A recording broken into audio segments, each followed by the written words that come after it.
At ang bibi ko. Love you! Love you, pare. Bibo!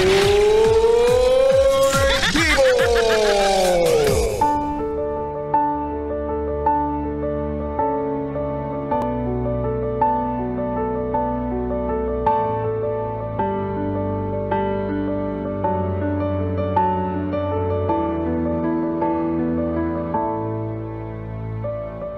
Yes, friend, ako'y nagbabalik, DJ B-Boy Bibo, para sa ating tuloy-tuloy na BB Time tungkol sa usaping sugal.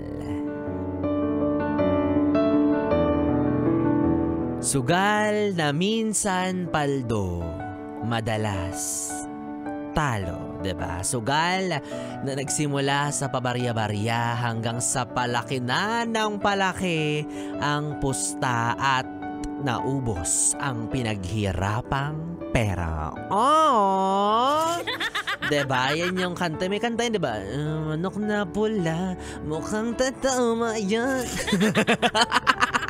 Yung manok na pula, diba? Nako, alam nyo mga yes friend, for sure, marami rin ang mga makaka-relate dito, diba? Sa kung sino nga ba sa inyo or sa mga Pilipino ang nahuhumaling sa pagsusugal, diba? Hindi ko alam kung anong meron dyan, hindi ko pa na-try, pero ibang sugal kasi yung tinatry ko. Sugal ng pag-ibig kasi. Ayun, talo din. Okay, naman ngayon, yes, friend, pag-uusapan natin to. Kasi currently, no, kagaya nga ng sinabi ko, isa to sa mga problema ng mga Pilipino na parami na ng parami yung nagiging apektado, di ba? Although, disclaimer na hindi po ako professional when it comes to this kind of discussion, di ba? Hindi po ako professional advisor pagdating sa topic na to, pero tignan natin yung mababaw na anggulo, 'di ba? Yung mas pinadaling aspeto, no? Kung paano nga ba 'to nagsisimula hanggang sa lumala, no? So sugal.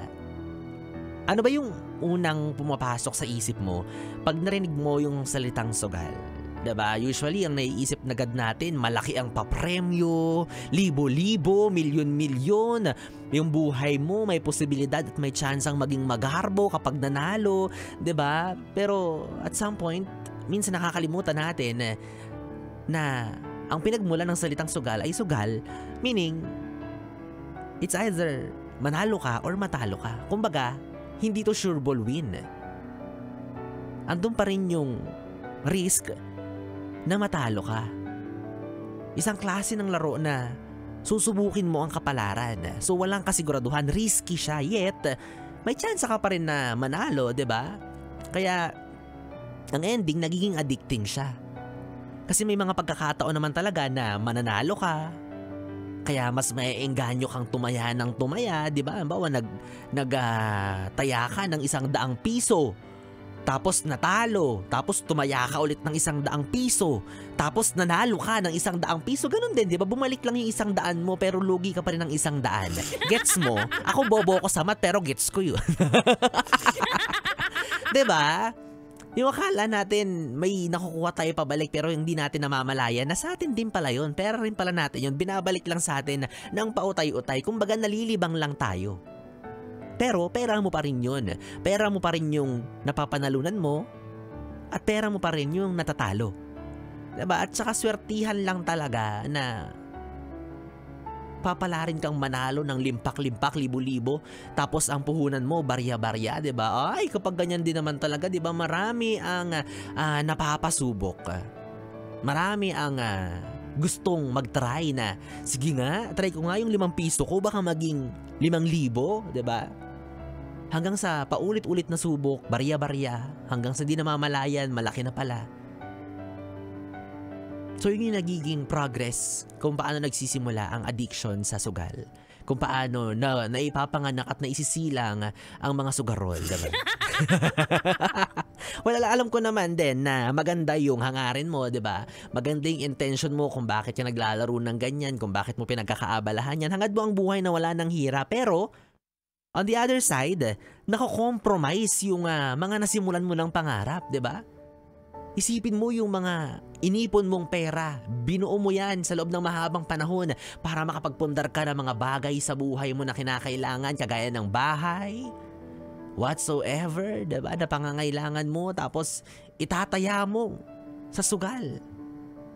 Without knowing na nauubos na pala yung naipon mo. Na ito pala yung perang ginagamit mo, nagmula sa perang iniipon mo para sa pangarap mo.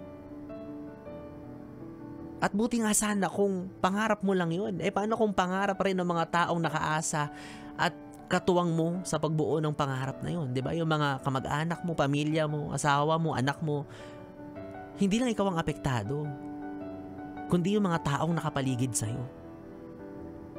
Diba? So as time goes by, hindi mo namamalayan sa sobrang paghahangad mong manalo ng manalo, marami na rin pala yung nawawala sa'yo. Kulang na lang pati yung asawa mo, ipusta mo. Diba? Kulang na lang pati yung mama mo, itaya mo sa mga kalaro mo sa sugal na yan. Kumbaga isa siyang laro na patibong na anytime pwede kang malulong. Diba? Especially kapag wala ka ng pangtaya, nakikita mo na yung ibang pwede pa, yung mga gamit mo sa bahay na ipupusta mo na, which is wrong. Mali. Kasi nawawala na yung main purpose mo na manalo, na mag-benefit. Kasi ikaw na yung nawawalan. So, anong kailangan natin gawin? Wow, seminar. Simple lang, di ba? Pag wala ka ng pangtaya, wag ka nang pumusta, wag mo nang ipilit pa, o hindi naman kaya, tigilan mo na. Maging daan na yan sa'yo na talikuran na ang larong yan ng pagsusugal. Kasi alam mong nauubos ka na, napupunta na sa wala yung mga pinaghihirapan mong pera. Pag ipapangutang mo pa, wag ka nang pumusta. Kung gagamitin mo yung pambayad ng bilis mo, wag ka nang pumusta. Dito papasok yung disiplina sa pag-handle mo ng pera. At kung hindi mo mapigilan, sa akin mo ipahawak yung pera mo. Oo, sa akin mo ipahawak yung pera mo, promise. Tutubo yan. Pera mo gawin nating sabon, ganun.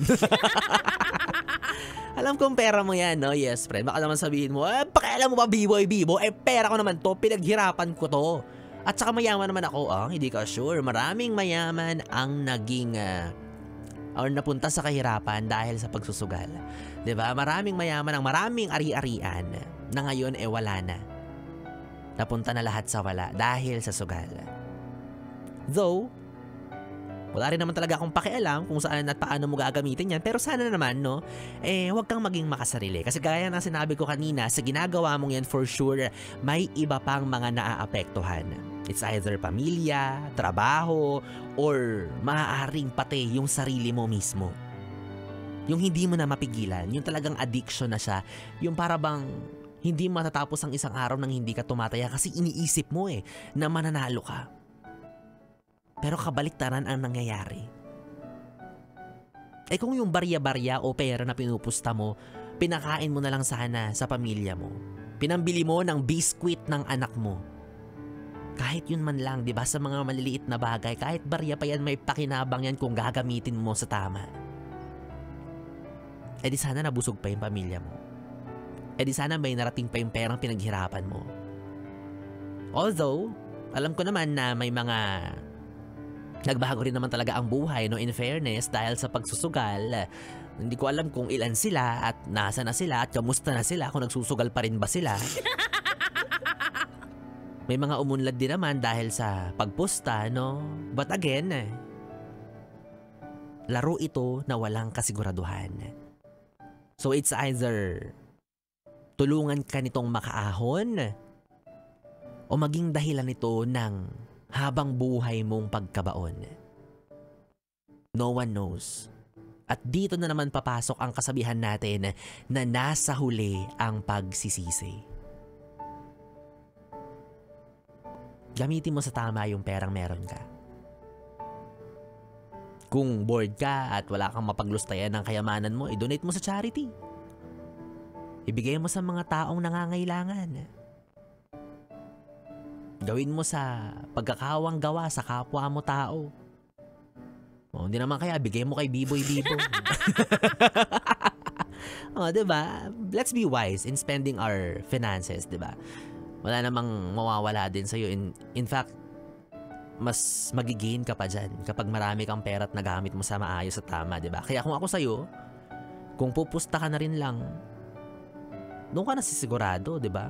Sa isang bagay na matagal mo mang paghirapan, sureball namang maganda yung kalalabasan. Kaya ikaw, kung natitem ka man na tumaya sa mga oras na ito, bahala ko sa buhay mo. Pero ang sinasabi ko lang naman sa'yo, sa akin ka na lang pumusta. Kasi kahit itaya mo ang buong buhay mo, sama mo na pati mama mo. Hindi ka talo kay Biboy Bibo. Uuwi kang may premyo at may ngiti sa labi mo. Pili ka, gambling o lambing? Parang mas masarap yung lambing. Wala kang puhunang kailangang ilabas. Iba lang yung ilalabas mo, pero... Yung ngipin kasi gusto kong makita yung ngiti mo. Ikaw talaga, napakalaswa mo mag-isip. Anyways, alamin na rin natin kung sino nga ba ang maswerteng mananalo sa gabing ito para sa ating Pera-Pera Lang Yan promo. Kaya naman ito nang inaabangan mo ang mahalagang anunsyo kung sino nga ba ang mapalad na mag-uuwi ng 500 piso para sa ating... Pera-Pera! Pera-Pera Lang Yan! Pera-Pera! Pera-Pera Lang Yan! Alam kong sumugal at nagbakasakali ka rin sa pagsali mo, pero at least dito, malalaman nyo agad kung sino ang panalo at hindi kayo naglabas ng pera kahit 5. Ganon kami ka-generous. Kaya naman wag na natin patagalin pa. Hawak ko na ang resulta. Congratulations sa pagmumukha mo. Wala nang iba. Jeffrey Madrigal Peregrina. Sa gabing ito ay pinagpala ka. Basahin natin ang kasagutan niya. Kanina nga po ang hinihingi ni Biboy Bibo ay ang 3 pamahiin tungkol sa swerte. Sabi niya, number 1, paghahagis ng barya papasok ng tahanan. Ay! Ganun ba yun? Pagpapasok ka, dapat maghahagis ka ng barya sa bahay niyo. Punta nga ako sa bahay nito, siguro maraming baryang mapupulot dito. Number 2, kung magregalo ng petaka, lagyan ito ng pera para suwertihin at hindi ito laging walang laman. Alam nyo na, gusto ko ng petaka, bigyan nyo ako, tag-iisa kayo, tas may lamang 1,000. At pangatlo, ang pinto ng bahay daw ay dapat nakaharap sa pagsikat ng araw sa umaga. Ay, sabing ganun. Paano yan? Iharap ko pa yung pinto na. Fix na kuya, nagawa na siya. Paano ko i-adjust yun? Ano ba naman yan? Baka paglitan pa ko ng nanay ko. Well, anyways, Kuya Jeffrey, kung naririnig mo pa to sa mga oras na ito, abay dapat lang, no? Ang kailangan mo naman gawin ngayon ay mag-send ng iyong valid ID at syempre GCash number kung saan namin isi-send ang iyong tumataginting na 500 piso para sa ating Pera-Pera Lang Yan promo. At ikaw, yes, friend, kung gusto mo ring mapalad na manalo, ayan, no? Saali ka lang ng saali sa ating Yes FM promo na Pera-Pera Lang Yan. Abangan mo lang ang DJ kung sino ang posibleng magpanalo sa'yo ng 500 piso para sa ating Pera-Pera! Pera-Pera Lang Yan! Pera-Pera! Pera-Pera Lang Yan!